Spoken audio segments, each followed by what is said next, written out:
Welcome back to the LCS Proving Grounds powered by Verizon. I am Mazel once again with Rebel Fox as we're going to be getting into our second series of the evening. We had a banger of a first one, a boxing match if you will, and now we get to GG Gaming Academy, or GG Academy at least, against ZOOS Gaming with some basketball masterminds versus some toilet paper cats.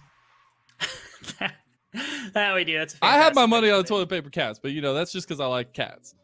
The fact that team, like, they got a logo at the beginning of everything was just hysterical. Like, their logo's been around for so long, and this team has been a mainstay within amateur. They started off on a little bit lesser of a foot, and now they get to play against GGA inside of the later stages of these tournament, where we get to take a look at both these rosters.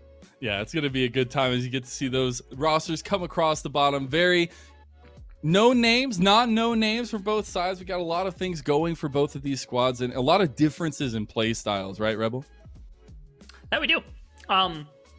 We see GGA. This is a team that's got a lot of young players, something that's consistent through both teams. But the big thing that they love to do is their game time very high. They like to play more for the team fighting. They like to play for the later stages of the game, and they love to play to this bottom side. Prismal, exceptional player. I've heard him called as much as like the Uzi, or to call this team like a 2018 RNG, where they just play so much to bottom side. And I think there's a lot of favor to that, as Prismal's exceptionally talented. And I, for one, am one of Chime's biggest fans. I think he's exceptional. I was following him before he was on Supernova back over a year ago when he had stepped into the amateur scene. Big Chime fan. On the other side, it's toilet paper cat. What are we supposed to say about that one? Hey, I gotta say, I have a lot to say about ZOOS game. They've had some serious depth to their compositions, to the way they like to play the game, and honestly, the run that they've had to do throughout the entirety of like the Proving Grounds circuit, all the way to the Proving Grounds. Like, we get to see a little bit of the stats that dictate how these teams typically like to go for it. You have that FD percentage of 74 to 63 there. A lot of that first dragon percentage is going to be contested. You're getting a lot of that focus from both these teams around the early advantages for themselves.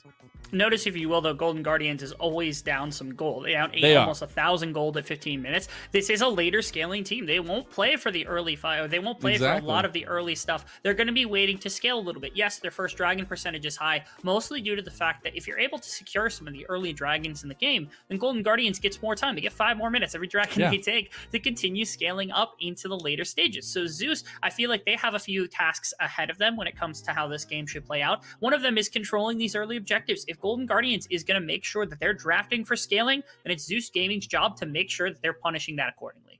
Exactly, as we're going to be looking at the matchup that I feel like and that we've talked about is going to be very integral to how both these teams want to go. It's the captain versus the top laner for GGA. We got Alorum having the veterancy status on this squad, being this mainstay to how they want to play and really in the way that they kind of call their shots around the map. And Tally having aggression to his name, having some differentials in the top lane go his way, and being a piece for GGA to build off of. I feel like these two, they have really good stats, and they've been performing at a very high level for their teams. And then, like you said, Alorum has he's been the development point for this entire roster. Where you step in with, like, you think of RBM, you think of Darkwings, you think of Raheen. They're players who have played some competitive, but didn't have a ton of this highest level experience until they stepped into the split. And that's what Alorum and to some extent Rhino have been able to accomplish. Whereas on the other side, Tally, exceptional player, was on Legacy Esports, who went to Worlds as well as Topoon, back into his original role on that top side and able to step back in. I believe is currently one of, if not the highest performing based on some metrics in terms of top lane compared to anyone else in the entire tournament. Tally, exceptionally good on that top side. Alorum in the same exact boat, and the importance that these two have to their teams. It might not be indicative in terms of the one-on-one laning phase, but outside of it, these two have so much. That's where it really matters, right? That's where we see the influence for both these guys so heavily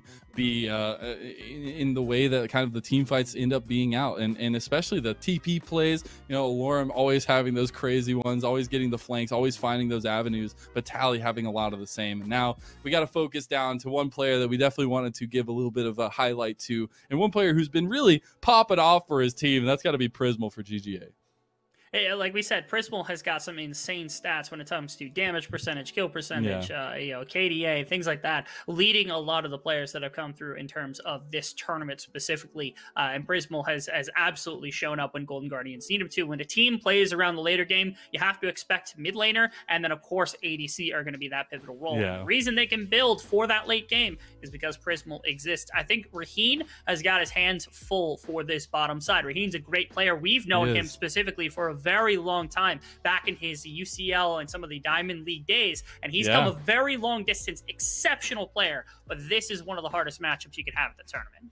And I think that's where, like, when we zoom out, we look at these, and we got to see the roster's totality earlier, but like you have a lot of singular pieces that have a lot of volatility, at least for ZOOS Gaming. You have, like, if they're all performing, if they're all on the same page, if they're all getting those mechanics down, Dark Wings can be a menace. Raheen can completely carry games through the ADC position, and the other pieces kind of align in that fashion as well. Whereas on the side of Golden Guardians Academy, you know, you do have these strong solo pieces. You have these individual outplays that are available, but it's when it all comes together.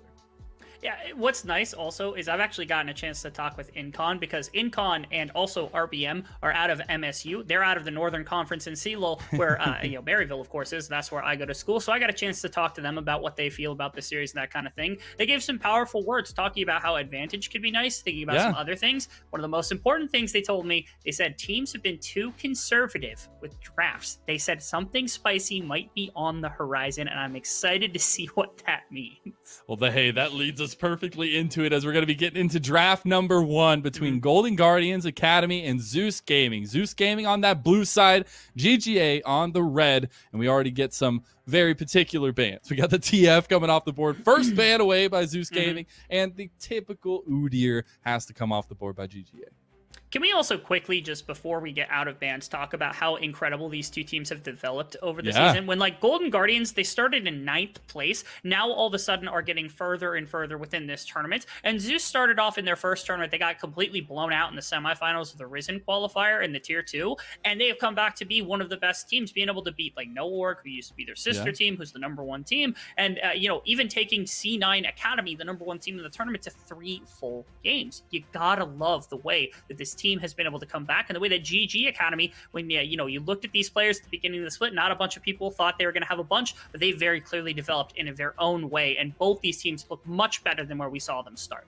Exactly. And speaking of that, right, ZOOS Gaming coming off a little fiery fight against that C9 Academy team, and wanting to kind of prove themselves, wanting to realize that that wasn't just a potential, that they could have taken that serious, and they got to do so against GGA here, because again, we're in another elimination match, Rebel. Like, this is it. This is the start of a best of 3 elimination for one of these teams. And as we're getting into the picks and bans, as we're getting into these picks at rather, ZOOS Gaming, pull the trigger on the Jinx, get a little bit of that extra damage, that potential skirmishing going in the bot lane, but it's answered to by GGA with the Rel and the Lilia. I'm curious, ZOOS Gaming has had the opportunity to scout some of GGA, and GGA doesn't play like Udyr and Hecarim, so on red side it makes some sense, but you knew that this was coming because there's not a ton of that for Rosethorn, who plays a lot more of the Lily, a lot more of the carries and things like that. So I'm curious what bot lane or what jungler they're going to opt for here, because they have the opportunity to play into the likes of Lilia. Jinx Braum, fantastic lane, can get some aggression, but it does scale a little bit. You know, Jinx obviously fantastic in the later stages and good in the team fight, but it's not aggressive. It's not something that'll get Jinx ahead most of the time without jungle interference. Into the Rel, very defensive, making sure that that's not going to come through. Yeah, I really like this combo down on the bot line. For ZOOS, they do lock in the Orianna, so furthering that combo. They just need a ball delivery system now. We got to expect that to be coming out in that second round, or that second phase, rather, as last ban or last pick here for GGA is going to be very important to how these next series kind of lay out. And this is a pick that we haven't gotten to see at all today. Finally going to make its face known, as Gnar is the last pickup in that first phase for GGA. One of the most played champions here for Tally as well, which makes some sense. I will say drafting it here does mean you're taking it blind, and you're picking it into Alorim, who has some pretty nasty champions that he can play into it. So you have given that ability. So I think if you're GGA, you got to pinch off the pool right here. You got to make sure that that's not going to come out. Gnar is one of those picks, and you think, like, I think Urgot's another one that's like pretty good into Gnar to be able to put that aggression in. So that's something you have to consider, because Lorem is a fantastic Urgot player among all of their things. They have not picked a mid laner, and they have not picked an ADC yet. And an ADC pinch could really be disastrous for GGA. If you take away things like the Kai'Sa and you take away other really scaling picks from Prismal, you're not going to find it. But Nope. instead, they're just taking away from Yunbi.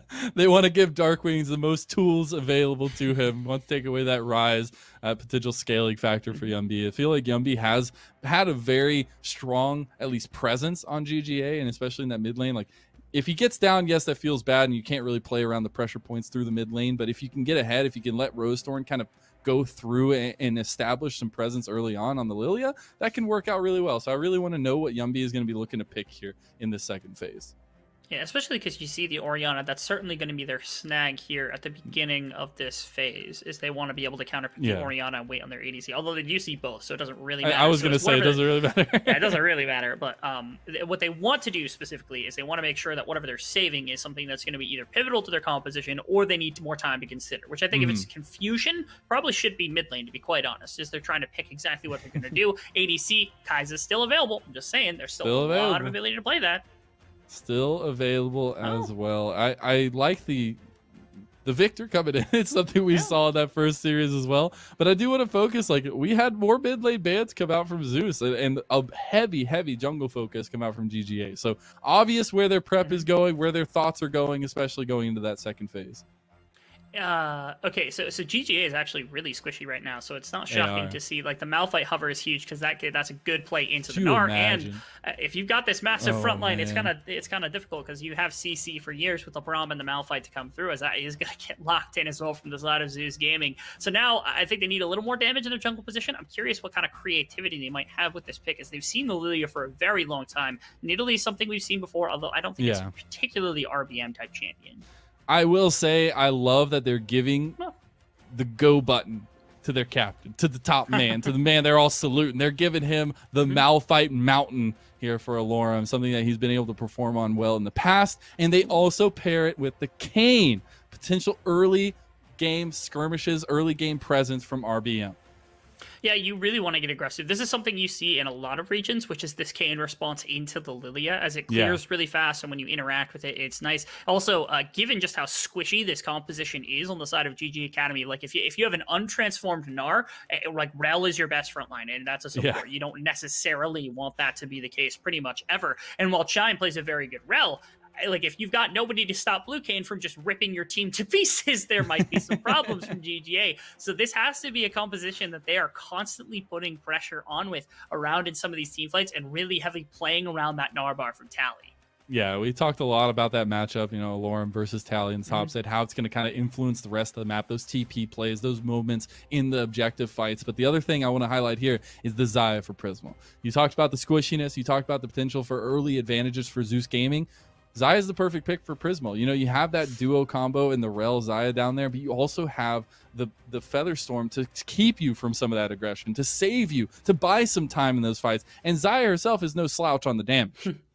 Yeah, if you look at ZOOS Gaming, their composition doesn't lie to you. It doesn't make any weird, strange directions. It's very clear. Malphite ultimate, Orianna ultimate, AoE from Kayn, rockets from Jinx. This is a straightforward composition. You know exactly what's coming at you. The best you could hope for is some shenanigans to come out with Kayn when he flanks through walls, as this assassin can find some breakdown. But for the most part, ZOOS is going for a very solid teamfight comp, and I feel like they spike a little bit easier, especially if Braum's able to get out and about on the map to make some aggression against these squishy laners. Yeah, it's going to mean a lot of the mechanical ability for both of these squads. It's going to be a lot about that early fighting, that early skirmishing, that early objective control for both these teams to start off on the right foot of this best of three, an elimination best of three here in the LCS Proving Grounds as we hit Summoner's Rift for the fight between Golden Guardians Academy and ZOOS Gaming.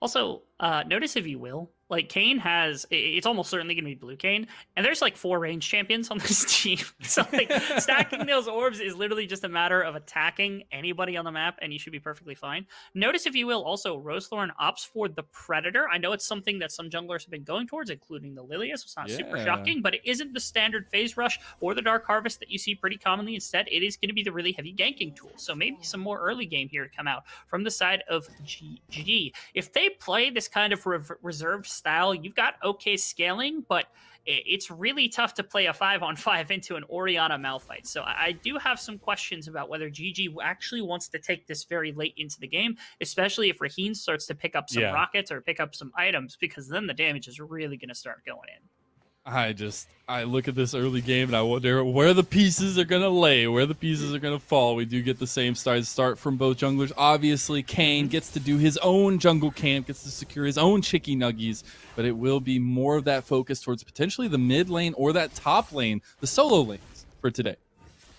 It might. We will see. I noticed something about ZOOS in their series up against TSM, which is that in their game 3, which was one of the cleanest games I would say in any team had for the entire tournament, they used a lot of the pressure they had in the jungle to try to break out Darkwings and get him interacting on the map. These two mid laners are some of the lowest presence across the map in terms of Proving Grounds alone, with like sub 60%, somewhere in the low 50s% in terms of kill participation with their team. I think maybe even 40% of one of them might be.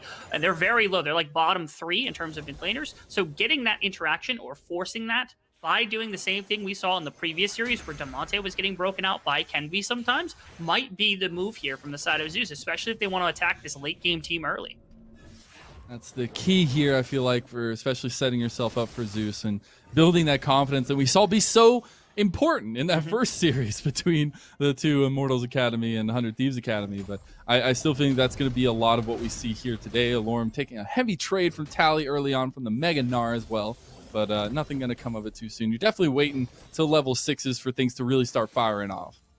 There you are. And plenty of sustain with Corrupting Potion and Biscuits to come out from the Malphite, so you're not super worried about a bunch of the trade damage that comes out when that shield is up as well. Pretty easy to do. Tally's going to use this pressure, find out where RBM is at. As RBM gets caught out with his in his jungle, walking towards mid lane, trying to help out Darkwings, make sure that this Victor cannot just free push into this laning phase. Take some auto attacks from Yunbi, burning the mana pool. As Lilia is also crossing back, they really want to interact with this Kayn right now. Bottom lane pressure is here, though. You absolutely could take this if you're on the side of ZOOS Gaming, as GGA doesn't have the ability to move their bot lane fast enough. Hey, we said some skirmishing early. That's what we're getting here. And they have caught Raheen. He has to flash away with the heal, but is he still going to go down? First blood goes to Chime, and they follow it up with a second double shot for GGA. Darkwings took too much damage and burnt too much of his mana pool, and because of that, that means that Victor gets to move down a lot faster. In the bottom lane here, it was faster rotation from ZOOS, but Prismal and Chime were able to get that lave pushed out enough to walk up the river and contest against this. They're trying to put some damage into RBM, and it worked so far, as you see right here. Again, look at this collapse. There is nowhere for this team to go. ZOOS has really much no ability to take this fight. Yeah, Raheen also ends up going down to the likes of this Feather Pull, and then an additional kill onto RBM is really tough for their early game here. As GGA, who's on standard, we saw having a gold disadvantage at 15, is the first to strike. I honestly am very surprised to see the movements. And honestly, very surprised to not see the early game from ZOOS come out on top. I mean, they had a Braum Jinx, but they just get collapsed on too quickly. Chime so clutch with that flash over the Braum onto Raheen, who had to immediately flash away. And after that, you know, ZOOS are kind of scattered. They're not really set up to really continue that fight, and they get caught out. And aggression early, keeping the Kayn down, keeping Raheen down. Exactly what we wanted from GGA. Always make sure to check your watch because it's chime time, and you do not want to play against him when it is chime time, baby. As bad as I want the Bard to come out, he is exceptional in a number of different champions. If he plays Bard, I might actually just fangirl this. The Rel is just too OP, man. Rel is just too OP. Like, everybody's OP. Nobody's playing Bard, unfortunately, which is unfortunate, but there's not much to be said about that. As RBM goes for a bit of an invade with the rest of his team. I do like the movement from Rhino. I do love to see Darkwings able to kind of roam away from this mid lane where he's getting a bit traded down onto by Yunbi in most instances, but nothing comes of it. And that's where the things that can really be a detriment to ZOOS Gaming is when you do commit those resources, when you do commit that time and come away with nothing. Yes, when their early plays and when their gold lead, I think, is really shrunk early on and they're losing the game, I think that's a version of ZOOS that we don't typically want to see, only because they play really well from ahead and they play very, very adequately when they're even with another team. Oh, that's tough. Yeah, it doesn't have level 6, is forced to flash out of that combo. As Rosethorn didn't have level 6 either, no Lilting Lullaby to follow it up, but they did have a lot of damage to deal onto Alorem. That they do. This ZOOS composition has to come together really quickly because once you get the level 6s for Alorem and once you get the level 6 for Darkwings, that's when this like team fight, this 5-on-5 can really start to pop. But before that moment, these individual lanes they're not particularly fun. That's what the Victor was for. Xayah is a lot more of an early champion than something like the Jinx, and then the Gnar. Like, you get poked out by the likes of the Malphite sometimes, and once the early armor's in, it's a lot harder to do that damage. But it's still something to consider here if you're on the side of GGA, that your lanes are pretty good. So attacking them consistently with Rosethorn, it goes against what they've been doing most of the tournament, but it is something that could work for them very easily in this game as they're looking for first dragon. 3 members on bottom side for ZOOS are going to dissuade that from happening. Just going to be a little bit of a walk around to make sure they're not going to get caught.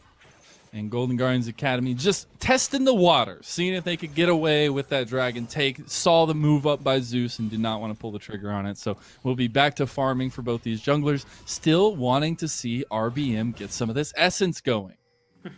You had that first fight, which was nice. You got to find some ganks. Again, finding Blue Kayn as fast as possible alongside the Umbral Glaive gives you a number of ways that you can actually fight within this lane, because you get to control wards, you get to actually have some lethality to start off your laning phase, you do crazy damage once you get some of that lethality going. So I agree with you. Like I don't want to see a 15-minute transformation, 20-minute transformation, anything like that for the side of RBM. I got to see what he can do to get active to begin so that he can get that transformation as fast as possible, because that's when Kayn becomes a real threat. And as Golden Guardians Academy sweep out of the bot lane, ZOOS sweep in to get this dragon. We'll get that first objective for themselves, setting them up with a little bit of armor and magic resist in that aspect. But you already see pings coming down towards that Rift Herald, spawning in about 10 seconds. Could see some more objective focus and some more skirmishing come out early on.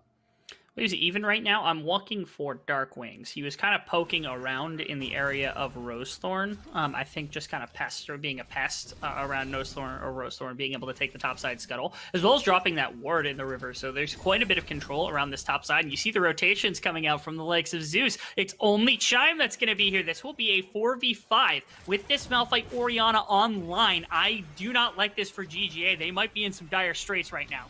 It's setting up for a bit of a tussle here. Tally taking some serious damage from the Rift Herald. Has to get out of there. So ZOOS move in to pull and push here, at least for both these squads. Actually, they're going to stay on the Rift Herald. So this could just be back-to-back objectives for ZOOS Gaming. Yeah, nice little catch out right there. Again, because Xayah doesn't move and it's only Chime moving compared to the rotation from Raheen and Rhino, they have to stay up on top side to be able to snag that one. And Rift Herald is going to go the way of ZOOS. This is okay for Golden Guardians. They're okay giving away the earlier pressure. This is a team that's used to playing late, so I'm sure they're absolutely fine taking a bit of a gold deficit because they were able to trade a number of plates on top side for Prismal right there. You're comfortable putting gold into his pockets, as well as, again, no interaction for RBM means no souls collected, which means that there's no essence going, which means that there's no transformation to come. So you're absolutely fine. If Raheen picks up this solo gold, this might be mildly problematic when the team fight starts, but I still feel like GGA, they knew what was going to happen, and they were perfectly accepting of it. I like the ingenuity by Raheen, just getting the cross shot on a Prismal. Not able to get too much damage on him. Not able to really clear the minion wave as you were trying to do with that AoE, but do get the tower. So that's going to feel really nice, as you said, getting the solo gold for Raheen and at least pulling something back in this early game.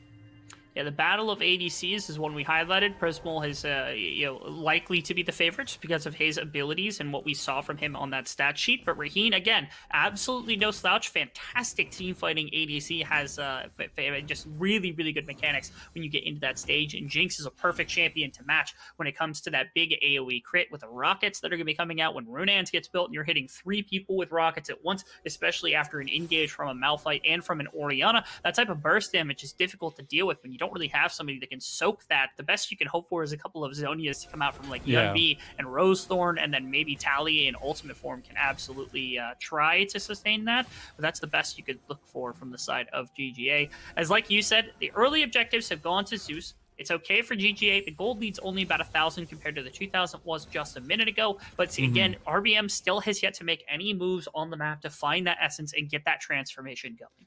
And I love that you bring that back up because I was going to circle right back to it, and the fact that, like, it is real rough when you don't see a Kayn being effective early on, and Rhino needs to get out of there. Gets a lot of healing back for it. Flash forward from Chime, though, trying to get the kill onto Rhino. Can he get it? That's the burn. Chime gets the kill, and on the backside of it, RBM goes down 2. That's a 3-kill spree for Golden Guardians Academy, and they're following up onto Alorum. Do they have the damage, though? Chime getting real low to the mountain, and he's not going to go down just yet. Finally does, and the re-engage as the unstoppable force from Alorum helps get the shutdown for Darkwing.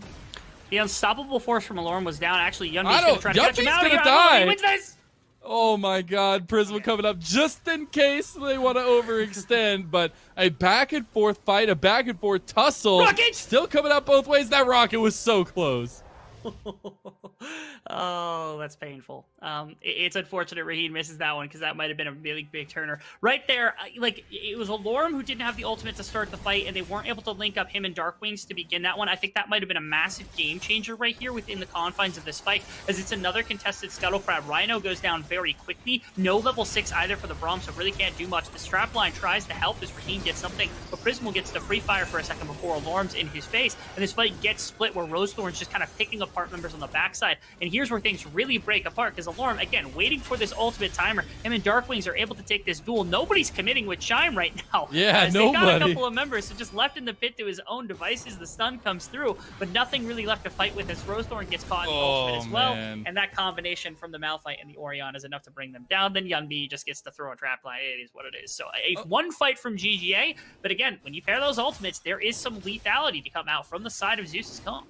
That wombo combo ain't no joke, Rebel. You gotta be real careful about those timers. I'm wondering if that's what was happening. GGA just knowing that the timer was potentially coming up very shortly for Alorum.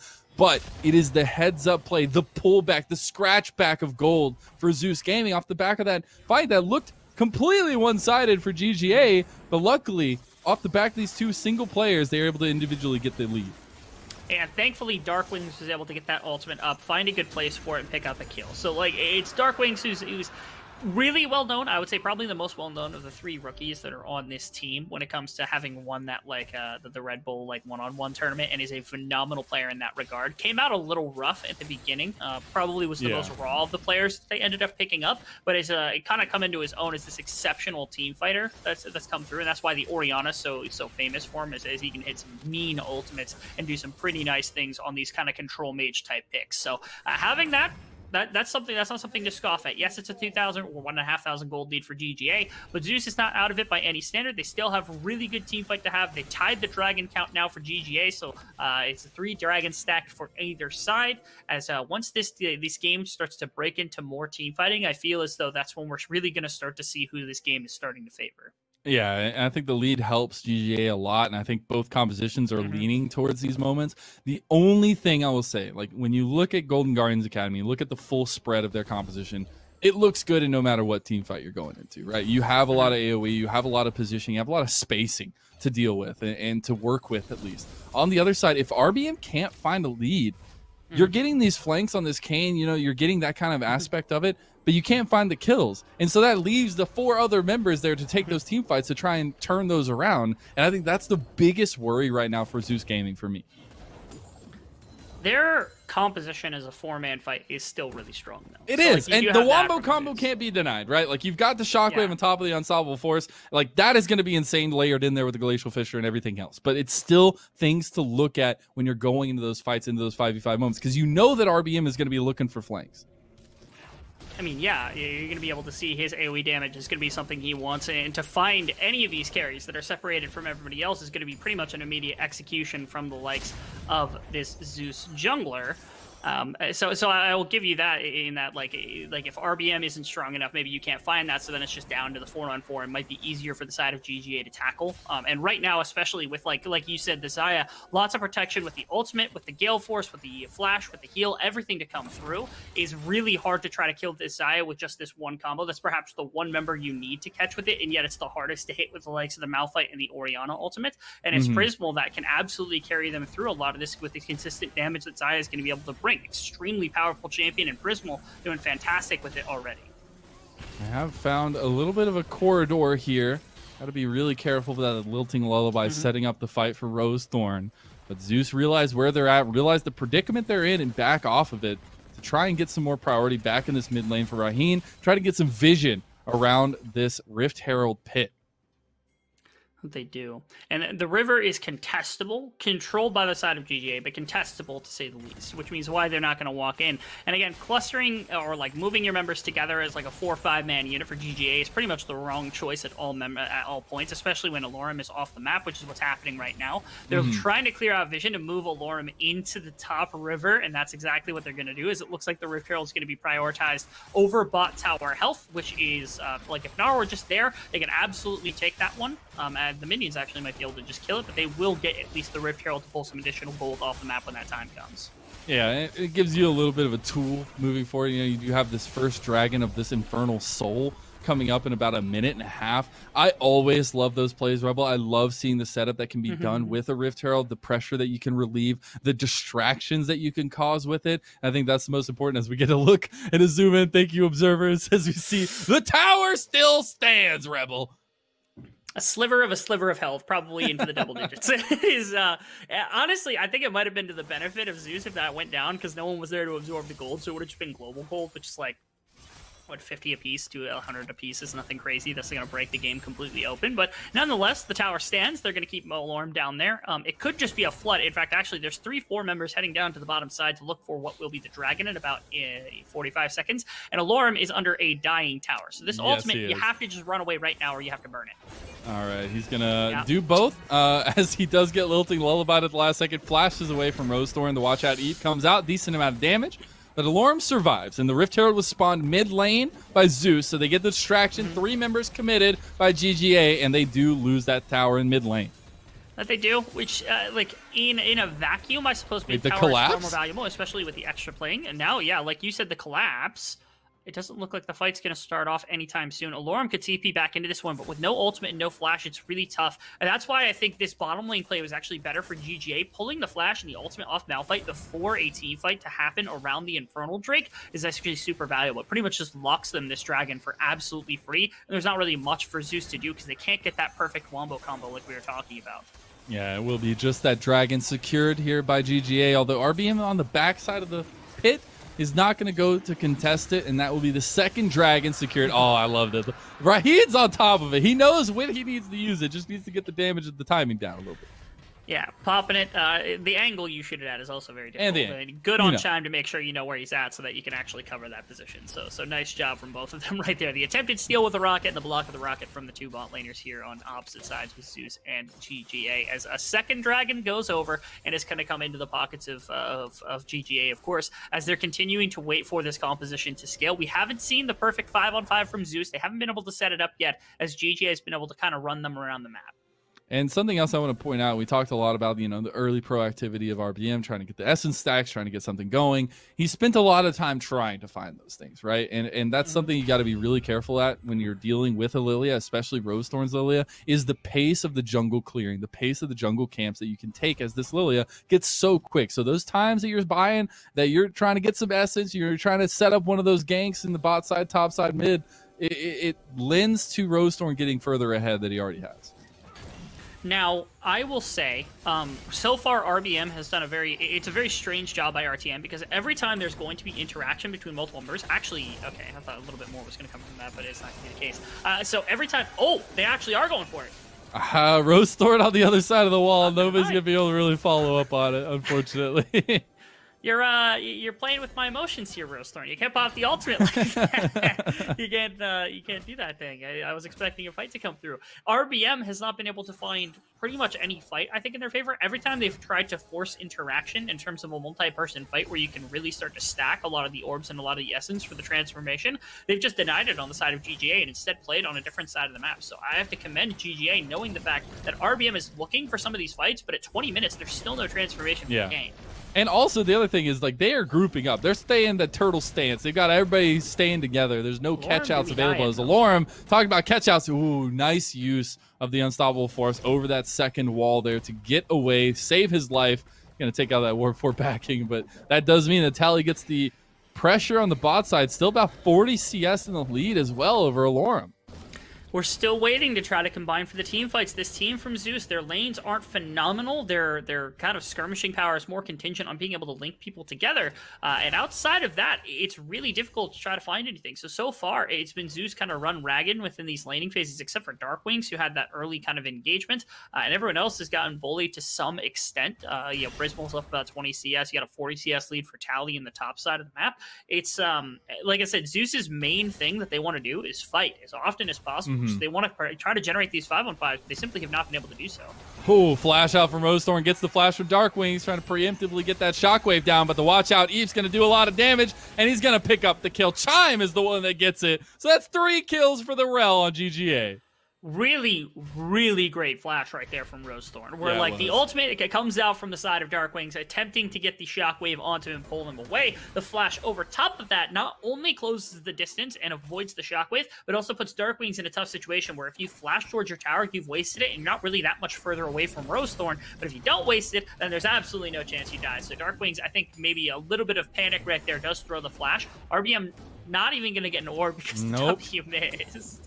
Oh, that feels so bad. That's the craziest thing, though, is like this is the biggest worry I have anytime I see a Kayn. Kayn is so reliant on getting fights early, getting that essence going, and if you don't, you're losing half that champion almost. Yeah, half the champion, it might be even an understatement because there's just so much loaded into having Blue Kayn, especially into a comp like this where they're looking to aggress. I will say, again, there will come a time and a place where it feels like GGA is almost going to have to team fight, or there will be one that's forcible from the side of ZOOS if they're able to continue on this path, because it seems like Malphite's going to be fine. Eventually we'll be able to stabilize up against the likes of the Gnar. The Orianna being powerful means that Victor's never going to have just pure wave clear advantage, and Jinx exists as a champion with rapid fire cannon, with rockets, to be able to clear waves from a very far distance. So if ZOOS can even steal one more dragon here, I think that's going to be enough to where all of a sudden GGA is going to have to look for their perfect fight, and they do not want a 5-on-5. So GGA, it's not that there's a timer on them, it's more so that they have to keep track of everything that ZOOS is doing and find their moments to strike in between these points where you can start to move together as ZOOS. That's probably what you're looking for. And we do have a dragon spawning about 20 seconds. It'll be the second Infernal Dragon. This could be sole point for GGA, right? And like, not necessarily you need to force this and try to fight, because you're still waiting for RBM to try and get that essence going. But, you're setting yourself up to where you're giving a lot of control over the map to GGA. They say, no, we're just going to start the Baron here. Why not? They do. And it could be a really nice steal away. It's a lot of damage and a lot of EPS to come out.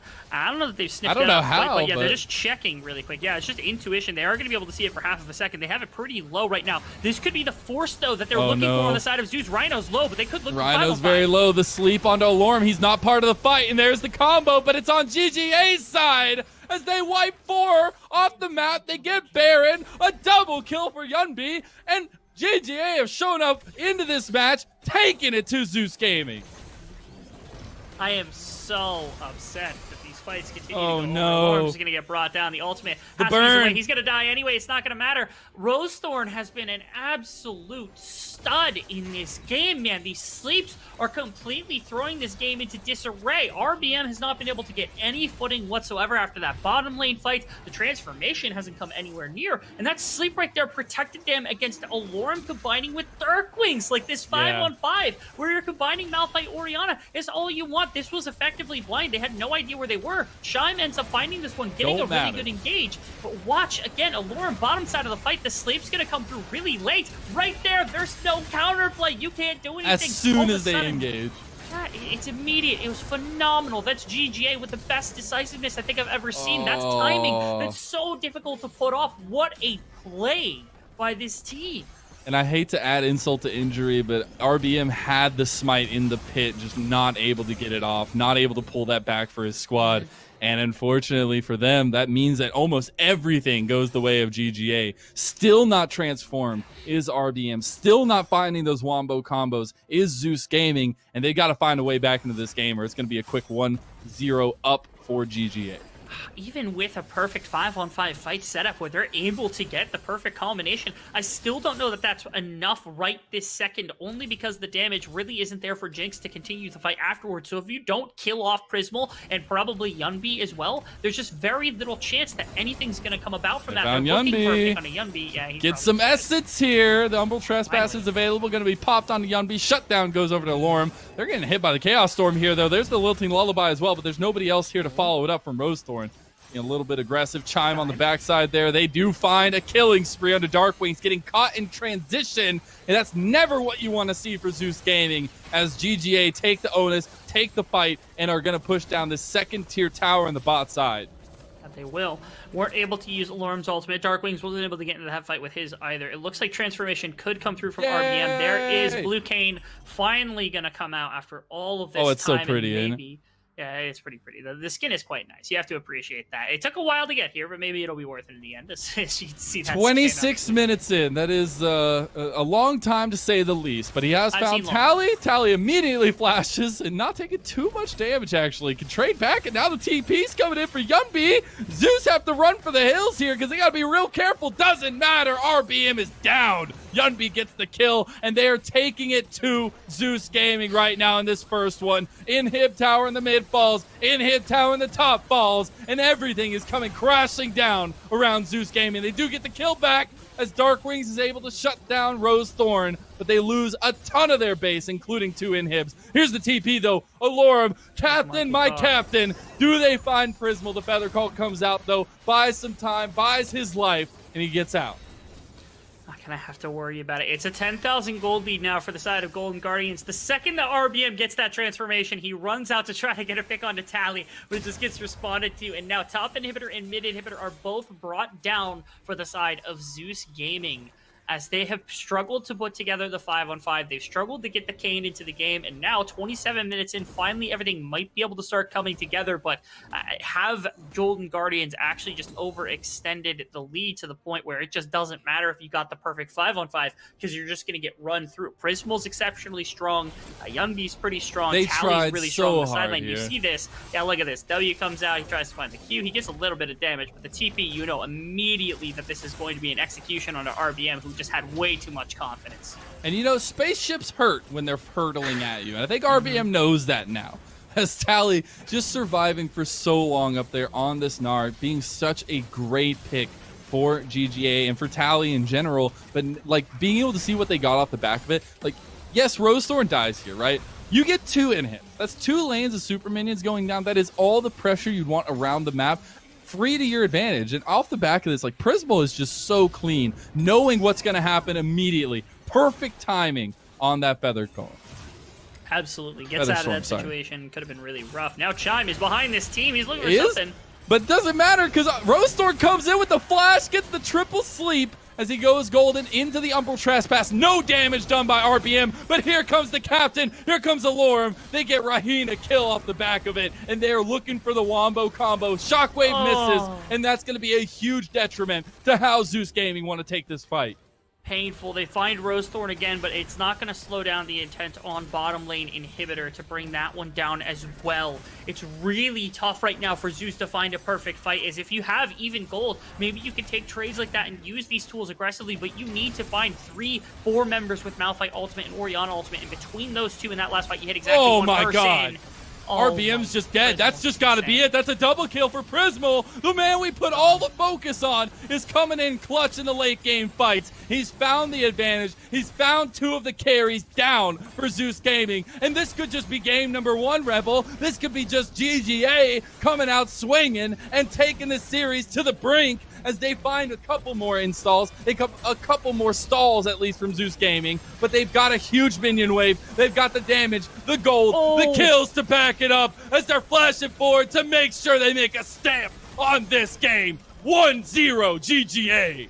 Incredible stuff from GGA, where they came out as the team that probably should have been coming out a little bit slower. We expected them to go into the 25, 30, 40 minute mark before they really started to do stuff. And what would you know? They broke this map into pieces with this Lilia pick to begin with. ZOOS had no footing at all to begin the game, and all of a sudden now this team fight, this late game team, they got all the time in the world to begin scaling. They denied all the orbs coming out from Kayn. They never gave the clustered fighting for the Malphite and the Orianna to succeed. Nothing that ZOOS wanted in that game was given to them in the slightest, and because of that, that's just an easy walk away for a win from the side of GGA. I'm just going to say right now, I don't know his thoughts. I don't know his feelings. RBM wants that one back. There is no way you come away from that game feeling good after that Kayn performance. So I want to see what he can punch back with in game number 2. We've known this guy to be huge carry potential on the side of ZOOS Gaming. He's had so many good performances and want to see that come out here in this series. We got to take a little step away. We got to take a little break, Rebel, but we'll be right back with game number 2 between Golden Guardians Academy and ZOOS Gaming.